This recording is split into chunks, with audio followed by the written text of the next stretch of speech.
it's time to begin our class. We're going to be in lesson 12, starting with children. The lesson 12, family responsibilities and servant-master relationships. It's taking place in Colossians chapter 3, and we're going to be starting in verse 20.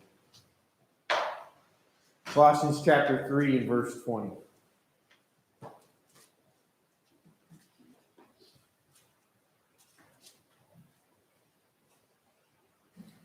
And if somebody would read Colossians chapter 3, verse 20 through chapter 4, verse 1. Children, obey your parents in all things, for this is well-pleasing to the Lord. Fathers, do not provoke your children, lest they become discouraged. Bondservants, obey in all things your masters according to the flesh, not with eye service as men pleasers, but with sincerity of heart, fearing God. And whatever you do it heartily, as to the Lord, and not to men, knowing that the Lord you will receive the reward of the inheritance. For you serve the Lord Christ. But he who does wrong will be repaid for what he has done, and there is no partiality. Masters, give your bondservants what is just and fair, knowing that you have a master in heaven. All right. So based on verse 20, what is responsibility that's given to children? To obey their parents. And that's one identifying mark in society today, is the idea that the obedience of children has gone astray. A lot of times you see the rebellious attitude of children, and what does that come with? It starts in the home. It's the lack of proper instruction and lack of proper discipline from the parents. I think you missed something on that. What? Because one of the things is obey. Yeah. But the other ones, Listen. Exactly. if you don't listen, you're not going to be obeyed because you're not going to hear the instruction. And listening is more than just letting it pass between two ears. It means what? Taking it into your heart or taking it into your mind, and then you can understand it a little bit what it said. Exactly.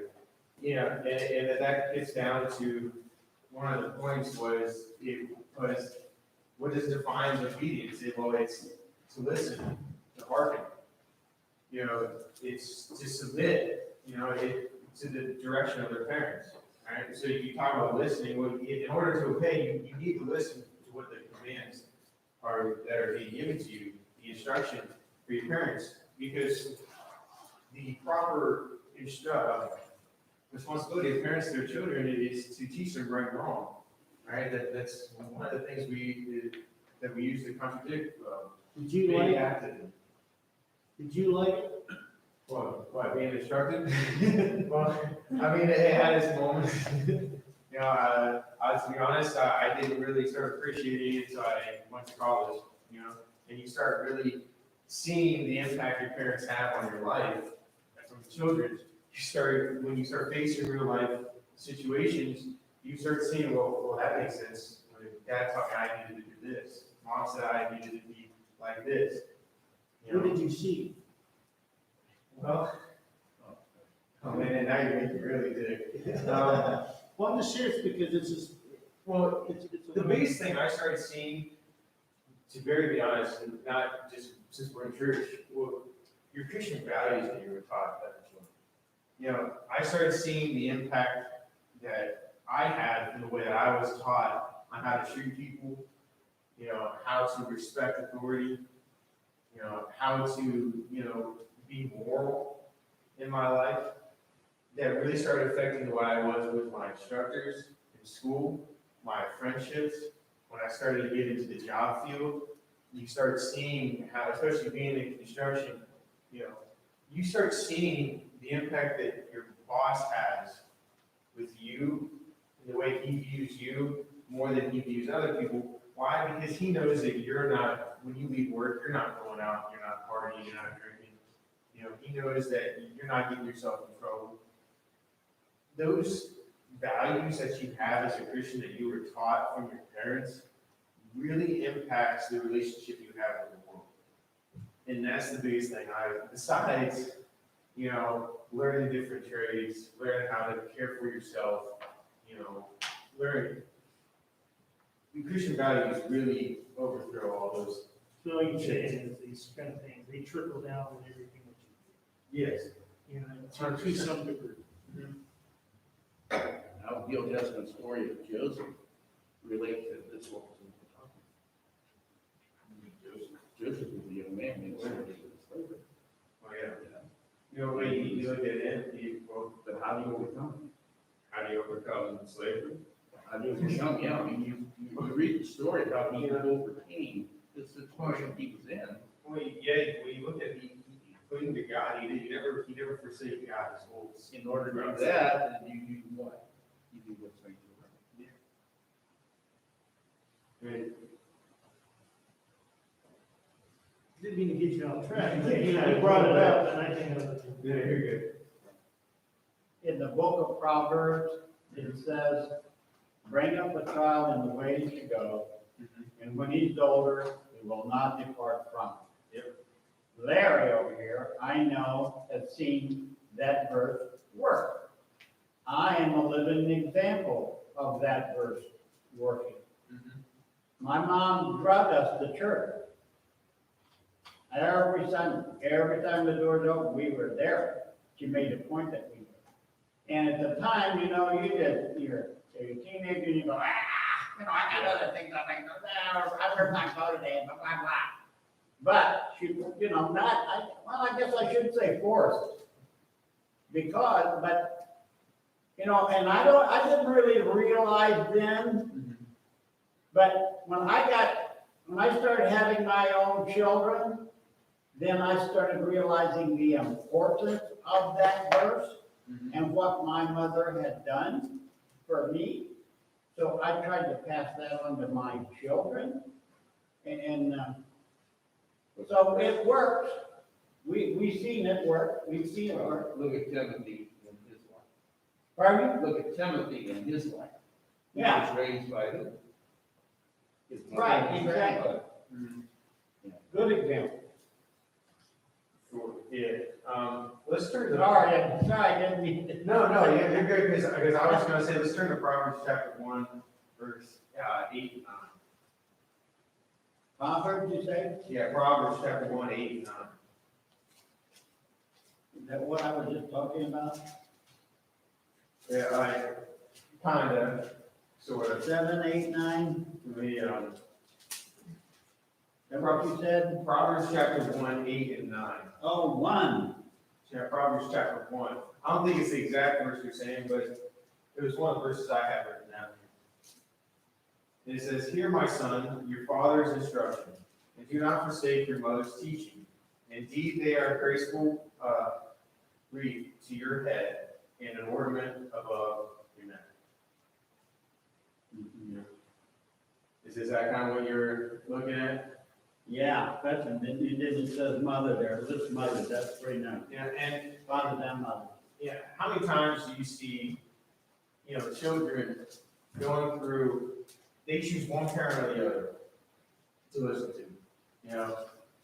Yeah, well, dad might say this, but then what happens, the child runs straight to mom, and mom says something different, and then he listens to mom. You know? Well, a lot of times, But that's characteristic of that family, if that family is allowing that to happen, you know? If it's in a Christian family where the male is the true head and the mother is respecting and submitting to that, that wouldn't happen. Exactly. You know, it is important, you know, to have a, you know, I'd like to say an unbroken family. I grew up with a lot of my friends, the parents were divorced, you know, or the father was never around, you know, or the parents were married in the first place. And they value one parent over the other. You know, I mean, it's it's one or two things. It's the parent that's more around and involved in their life, or it's the parent that gives them whatever they want.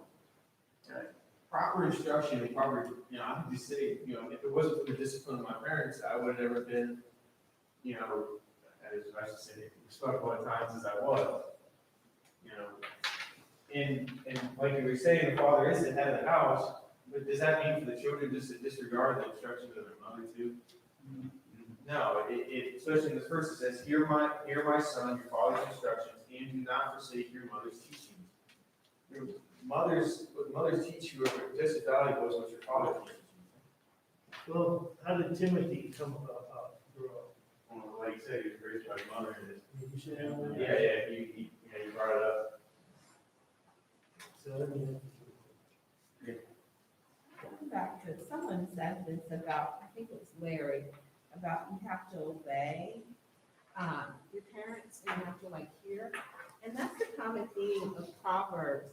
Solomon is saying, hear my instruction. If you see all the, like, when he starts a proverb or somewhere in the middle, he's like, hear my instruction, incline your ear. So he's like, he's not only just saying, listen to me, incline your ear, make sure you follow these paths. And I think it's very important because of the fact that, I don't know if he got that from David, because, you know, David, how he, the rest of the other sons. Solomon, at this point in his life, is really trying to teach his son, the next generation on what to do and what not to do and stay away. But you can also, you can relate that, you know, to your steps of salvation. You need to hear first. You know, how are you supposed to believe? How are you supposed to, you know, adapt and really put it, you know, relate it to your life if you're not hearing what somebody's teaching you in the first place? You know, how can you be saved if somebody does not teach you? Well, the same thing as children. You know, well, we're children in Christ. We're always learning. We're always absorbing, you know, what God teaches. We can't believe in really implement it into our life if somebody does not teach us and we do not listen. you know, when you rebel against God and not listen, if we're being taught and we still rebel, we are still acting like children. Yes. You know, and the fact that, of course, we have free will, God gives us that choice. But, you know, it's kind of sad that people will not listen to their superior, and that is God. Just like a parent raising a child, a parent is a superior in that moment to try to instruct that child. And you see it, like when you're in college, you know, and you're supposed to be among Christians and you see the lack of, when the children get to that age, you really start to see that possibly, not all the time, but possibly there was a breakout in the family and has caused the church a lot of grief over the years. You know, I took on this class, it was kind of ironic. I spent the last week with a guy who gave some very interesting views about a lot of things. Well, one of the topics that came up, the guy, he talked on. I will really put that for you. It was, we're working in Pennsylvania, we're on a big hydro pump construction site. And as we're pulling wire up on, we're up 30 foot high, and he just, it's awesome. One of the things it was, he said, you know what, I am not on social media, not on Facebook, Twitter, Instagram, Snapchat, whatever you say. He said, one of the biggest reasons is I'm tired of seeing these children dancing immodestly, dressing like they're half naked, and they're posting videos when they're on the beach, again, dressed immodest. He said, I look at that and it makes me sick. And one of the things is he brought up, he said, and it does start with the idea that people no longer view religion as a lifestyle. It's just something that they put a label on. People walk around and they say, I'm a Christian. Okay, well, have you ever asked them, okay, show me how are you a Christian? You know, I don't see it. And the same thing goes with our government too. The moment you stop viewing religion as a lifestyle is the moment that you start seeing all this nasty filth that's throughout the world. All the changes. You know, to be honest, this society has become too free. God implements law and order not only in the house, but in the world. And people have taken that away, and it's no longer what you live, it's just something you say. Even the word Christian itself, I mean, the Ian part is to say that a ownership of, that, you know, we are a slave to whom? You know, it was a slave to Christ. We, you know, are indebted to him when we, you know, we're supposed to act as that, you know. And so to just say, well, that's a title, yeah, it is a title, but it's a title, you need to understand what the title means. And, you know, it does require a lifestyle change. It requires us to live for him, not just that, you know. Yeah, it's a foundation that you implement. And we talk about children would obey, respect, and submit to your parents. If you do not, Dad says all the time, you do not have God in your life or your house, where's your life? You know, how are you living? And that's true. You know, proper obedience, how is it taught? Well, I can guarantee you learn obedience from religion. If you say you don't learn obedience from religion, from Christianity, you know, then is it true obedience? You know, because parents can teach obedience so far, but God takes it from there. Well, the teaching in the home is the higher authority. For the children, it's the parents. And then once they go old enough, they understand that the higher authority is God over everything. Parents and Well, let's turn to Acts chapter 5 and verse 29. Acts chapter 5 and verse 29.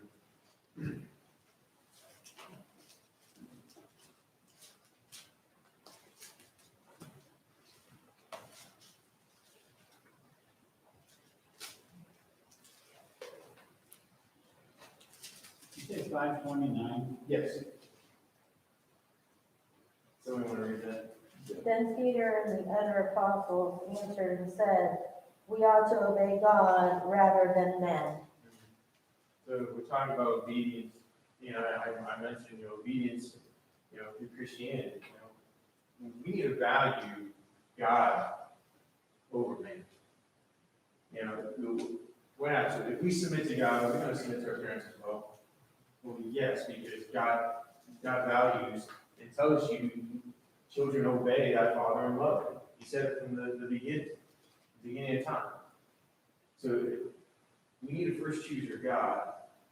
This goes with dating as well. I learned this saying from a lesson I listened to from, it was on Paul Star Archive.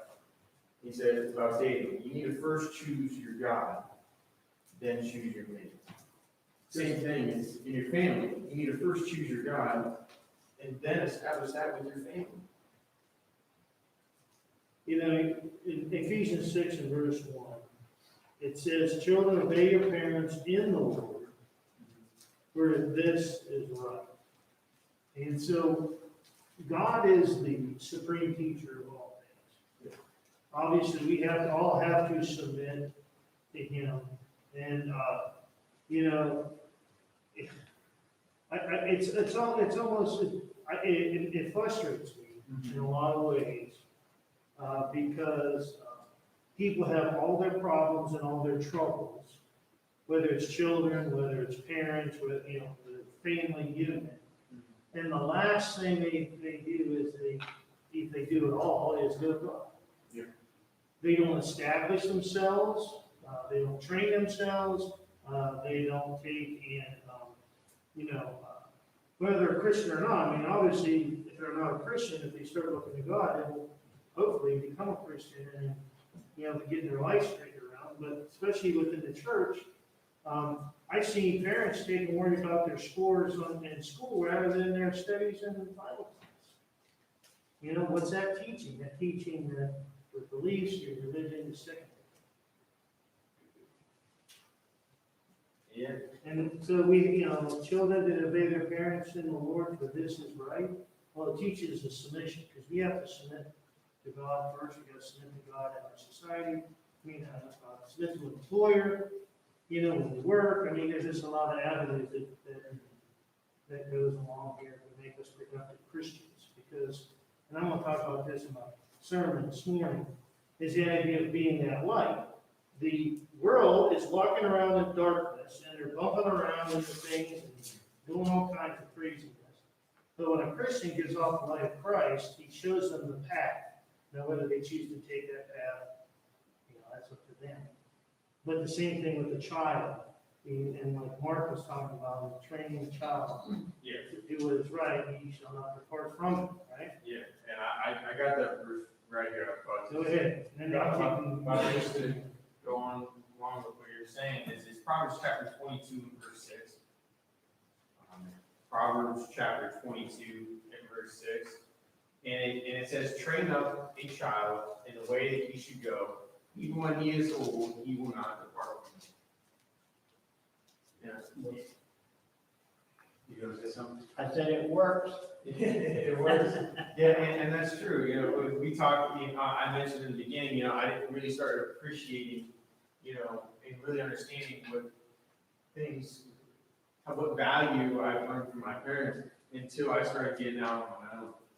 You know, you get out of high school and you start going, and then you start seeing everything just mesh together.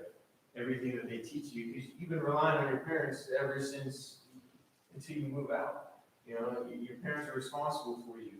You know, they implement the rules, they implement the life lessons. And then once you get out on your own, then you're like, now it makes sense. You know, I mentioned about my mother dragging us to church and that. Yeah. And you just mentioned about when you got out on your own. You know, that, even when I got out on my own, when it come to Sunday, you know, it was kind of like I had to be in church. I mean, that was what part of Sunday. It had been ingrained in me all those years and stuff. So Sunday came, and I went to church. Yep. Even though I was no longer in my parents' house, Mhm. but that had been ingrained in me so much that you just, it's hard to get away from it. It really is, yeah. Well, kind of, I mean, if you're really ingrained in it, you know, the world is gonna try to drag you away from Sunday on everything. I've got all kinds of buildings coming over here that are, the parking lot's packed because they're doing something else in there. Yeah, I mean, it's what he's talking about, when you get older, well, I think everybody in here understands exactly what I'm saying. But the main point of everything is, I lost the train of thought.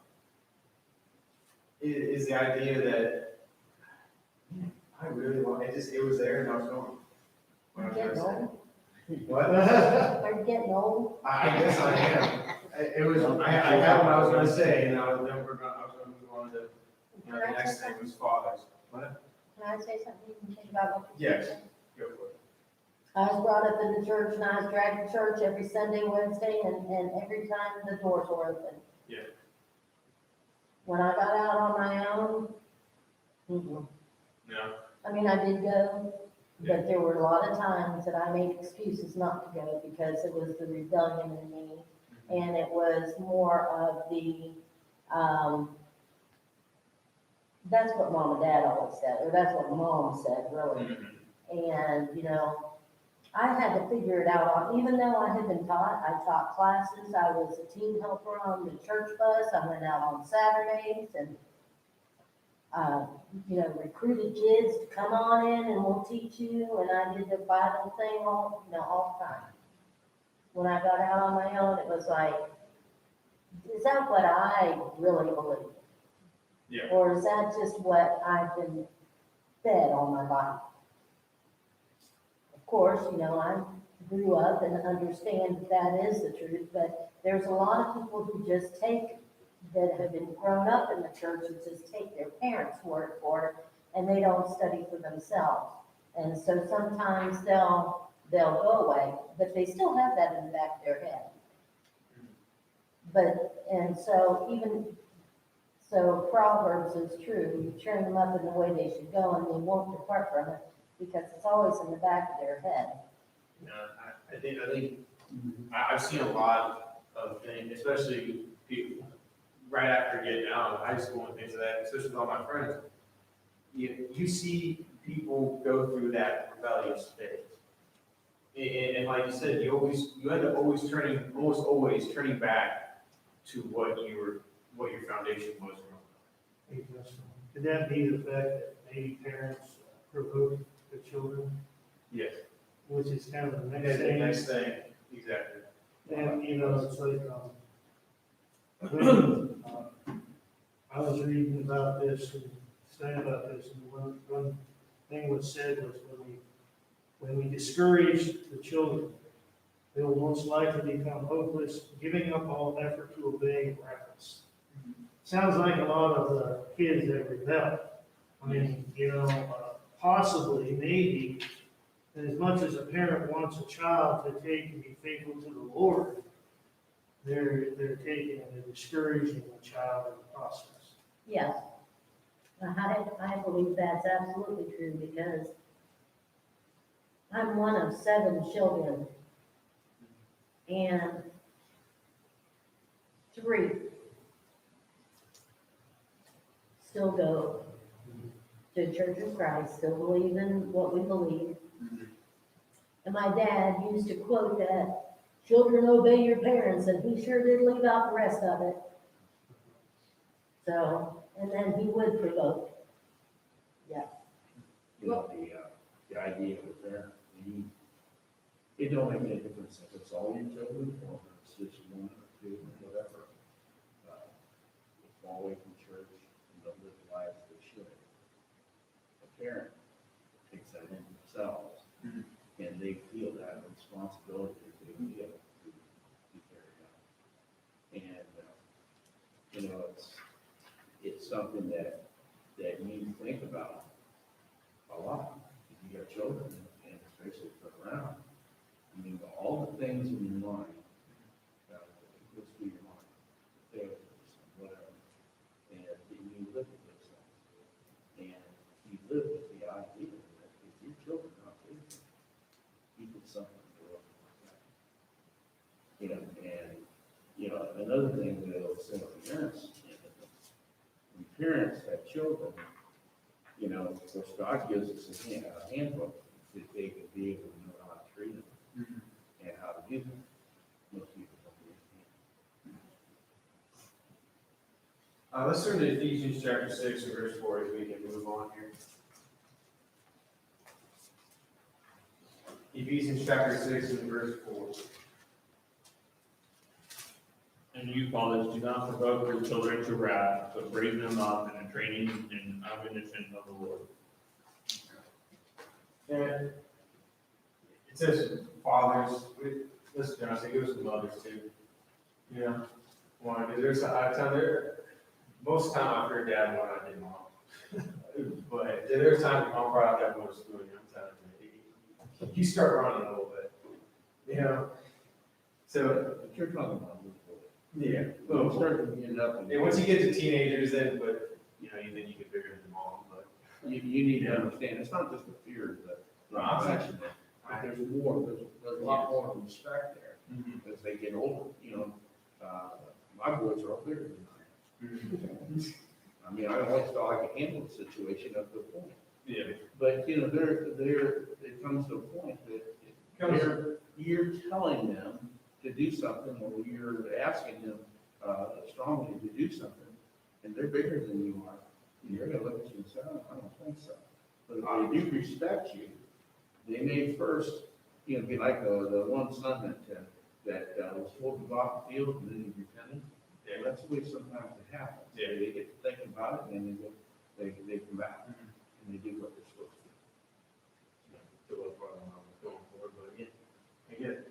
I was just gonna bring up the whole respect. Yeah. You know, you may not like what you're told, you may not agree with everything that is said. But if you truly respect your father and you're grounded in the faith, Yeah. you will come back and realize that it wasn't as bad as when you thought it was. mean, remembering where the authority came from. I mean, our parents are, the only authority our parents got was from God. Then later on, when we were talking about bond for be obey your masters, as we look at, you know, who we work for. You know, God's given them the authority over you, and when it comes to work, and, you know, I can tell you, it's not always easy. For me, I have both sides, I work for my dad and also. Yeah. Also. Yeah. But, yeah, you definitely, you know, remembering that authority was given by God to that person.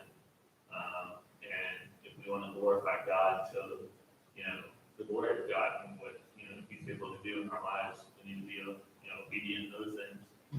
Because people are going to see that you have, you know, compassion and love, because they're gonna see how hard it is from their side too. I mean, you're gonna have that impact on every one of the rest of your, you know, colleagues, and seeing how you act in comparison to everybody else to different situations, and especially all your friends and how you treat your parents compared to how they treat their parents. Yeah.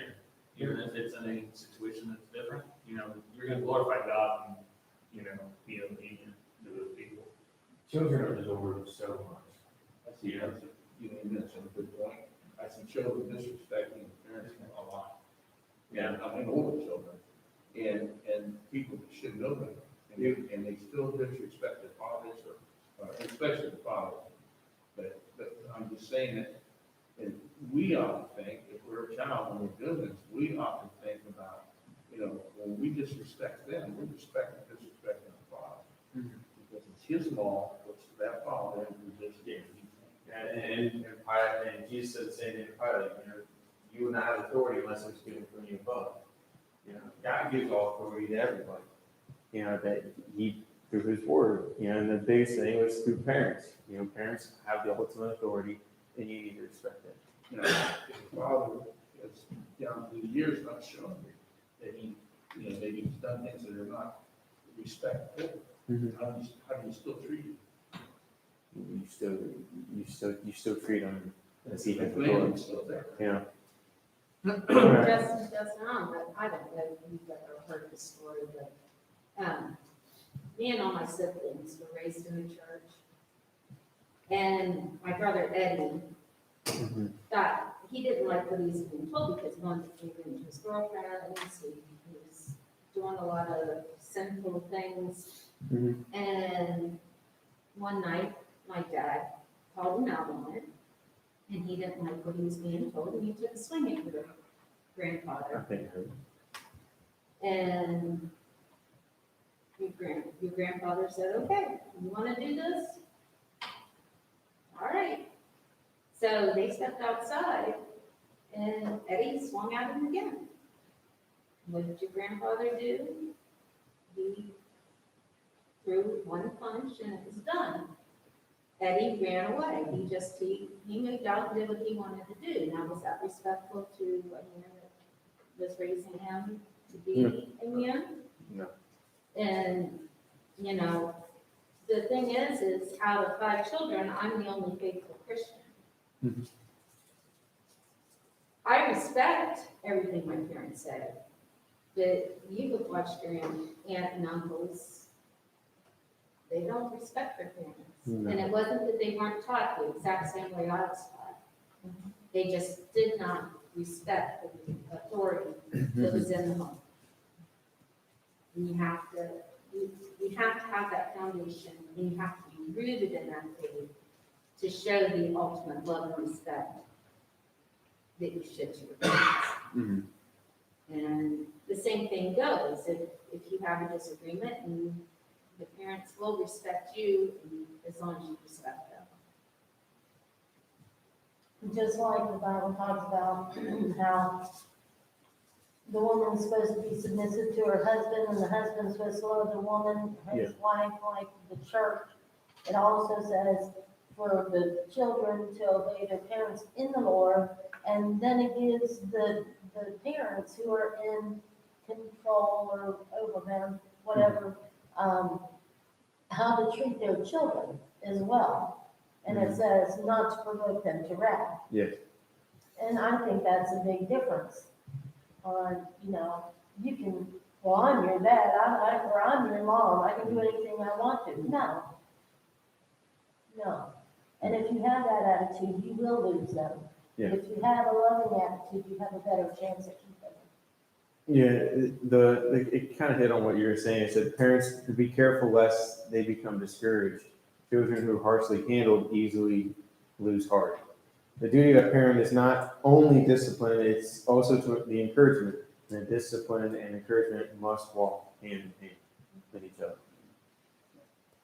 Yeah, and it said this book here, it's the supreme relationship with the supreme Christ. I just wanted to read this one paragraph here. It says, discipline has to do with teaching, and while sometimes corporal punishment is needed, such should never be exacted with anger. When this happens, the parent is just venting his frustration by taking it out on children. Calm down, then discipline. After all, discipline is about teaching, and that is why the responsible parent realizes that sometimes punishment is necessary because of the misbehavior of children. You know, how then can parents cause their children to become discouraged or exasperated? One, when they do not give them enough time. Two, when we refuse to understand. Three, when we lay down rules and do not explain. Four, we refuse to give attention. Five, when we act like children instead of parents. And six, when we do not provide the security of a stable home. 7, when we never give them a break. 8, when we say they never do anything right. And number 9, when we give improper discipline, when we expect them to be adults. You said there's some things to keep in mind when we talk about do not provoke your children to wrath. You know, and sometimes, you know, I believe 100% that children will push you to a point where you just had enough. You know. Yeah, and you know, and sometimes, at least when I was taking, you know, children development classes, you know, sometimes look at the way the children's acting and ask them, why is he or she like this? Why is he pushing me to this point? Well, sometimes it might be he just wants your attention. You know, it may be the situation that, you know, you're not around enough. He's wanting you to spend time with him or her. You know, parents, you know, sometimes kids, they want you to sit down and talk. I know there's times, a lot of times, where I just wanted to sit down. I just wanted to talk. Yes, I did something wrong, but I want that relationship to be able to tell and talk to you and you know, and tell you what happened and what's your advice. Sit down and talk to your dad when you did something wrong. Well, no, half the time I was scared because I know I did something wrong. Well, You know? even after you got the punishment, you know. You know, But one thing that you said there about, you know, about the book and the wrath, is the idea of not, you said that, not giving them anything or something like that. what, Or providing for them. I tell you what, I think that sometimes just as much or more damage is done to children by giving them everything. yes. And that's why I say calm down and then discipline. Well, you know, what does calm down mean? Stop and think. And choose. Is this a time for discipline? Or is this the time, you know, like I said, sit down, talk it over, and then make your decision after you're done. You know, because especially with teenagers, you know, sometimes that's what they need.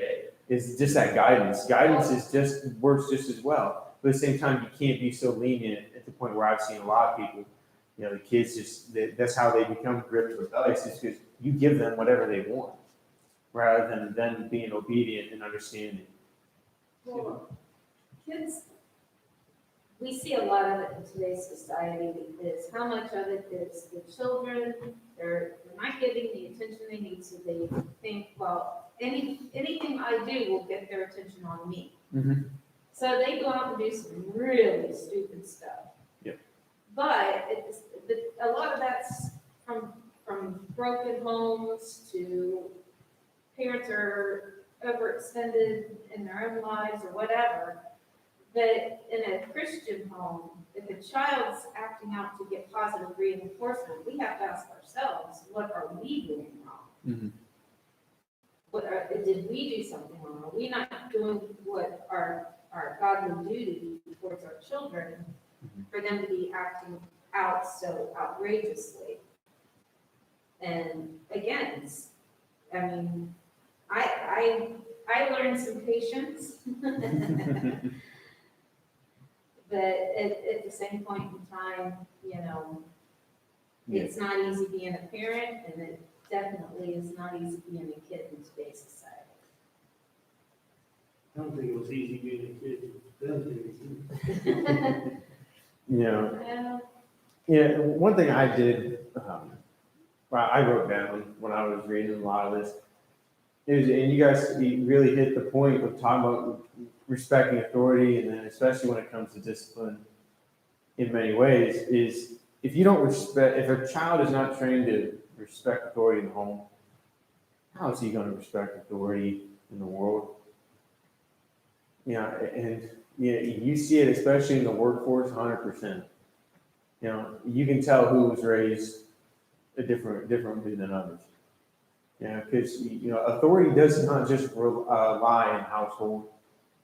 You know, it relies in the workforce, school, sports, you name it. Government, you know, and law, 100%. Law trumps everything.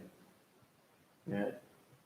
And you look at people who complain about Generation Z all the time. You know, right, 1998 and up. I just missed the deadline. Yeah, Generation Z. Yeah, and you look how kids act, and then now those kids are adults. Look how they are now. They were not. There was not a good foundation in the home. Is the best way to put it. I just want to see if you're gonna get to verse 22. Go for it. Read it. Servants, obey in all things your masters according to the flesh. Not with eye service, this men please, but in singleness of heart. I got a paragraph. Moving on to the next one, the servant-master relationship, and it's from the same book, The Supreme Christ. While Christian principles will lead to the extinction of slavery, the New Testament originally was read by those who still lived with the system in place. Instead of rising in rebellion against such, Paul argues the divine approval for slaves and servants to conduct themselves as Christians and submit themselves to their master. The book of Philemon addresses a situation where a runaway slave was converted by Paul. The apostle stresses in this short book that the slave Onesimus has responsibility to return to his master and seek reconciliation. In the epistle, Paul appeals to slave owner Philemon, who is a brother in Christ, to treat Onesimus like a brother as well. Slaves today, the employee, who is under the authority of his employer, is to do what is right because of the Lord, not just to make himself look good in front of his master. Wait, you want to say something?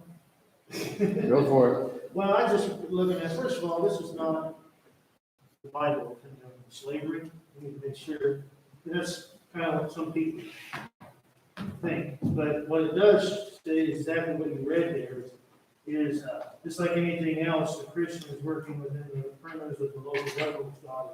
Yes. Okay. But if you look at the story of Philemon and Odysseus' return, Philemon, I'm sure, learned something himself when he was told to treat him as a brother.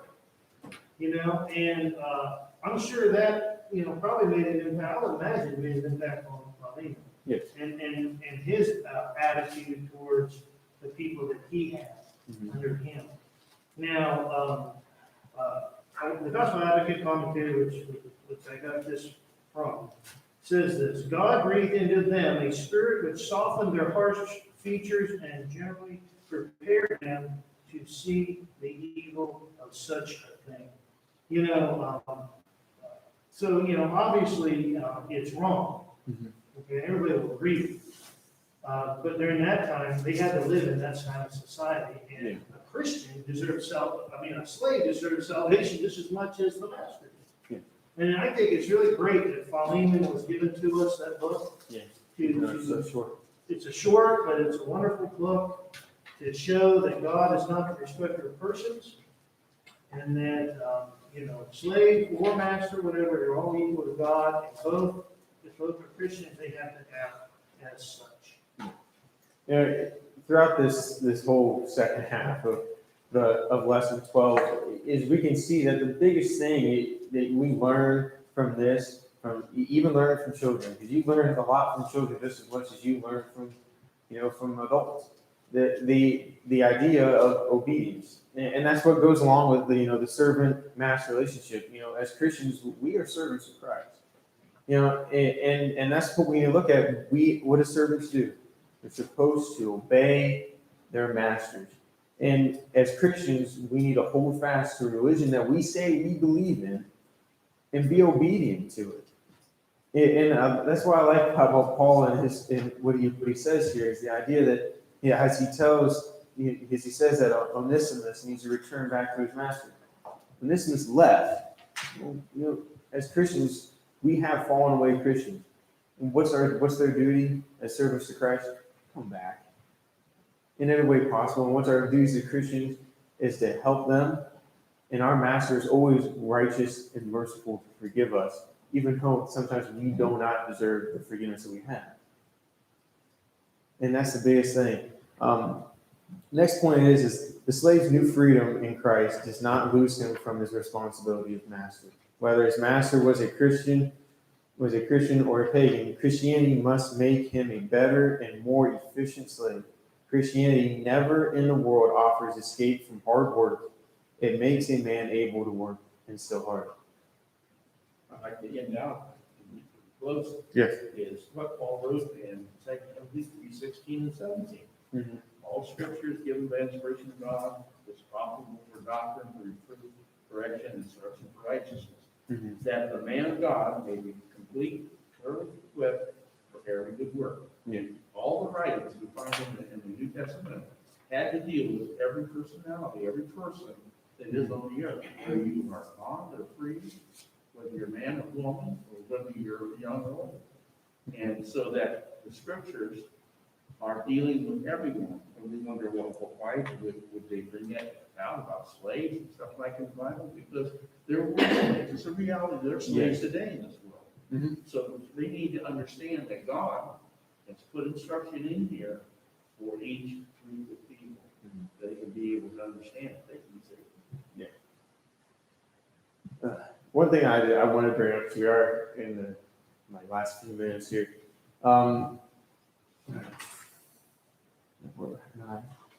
Forgetting the word here. That was that word I said. Was it eye washer? Eye pleaser. An eye pleaser. I knew it was eye something. Eye pleaser. And the thing of an eye pleaser is that you only work when your master's watching. How does that apply to Christianity today? Some people are just chair warmers, Mhm. do things so they can be seen Mhm. and not actually living the life. Exactly. The term part-time Christian always comes into mind. You're only working as a Christian when other Christians are watching, and they always forget God's always watching. All right? To be honest, God's always watching. But people do that. They come to church on Sunday, and that's it. The scribes and the Pharisees were eye pleasers. Yes, 100%. Yeah, and as a Christian, it says Christian servant is to do his work heartily. With all your heart, with all effort put forth. That isn't just coming here and then living your life after that. Do everything with full obedience, full effort, and full heart. Any last comments? All right, I appreciate it, guys. Thank you. good job. Thank you. Thank you.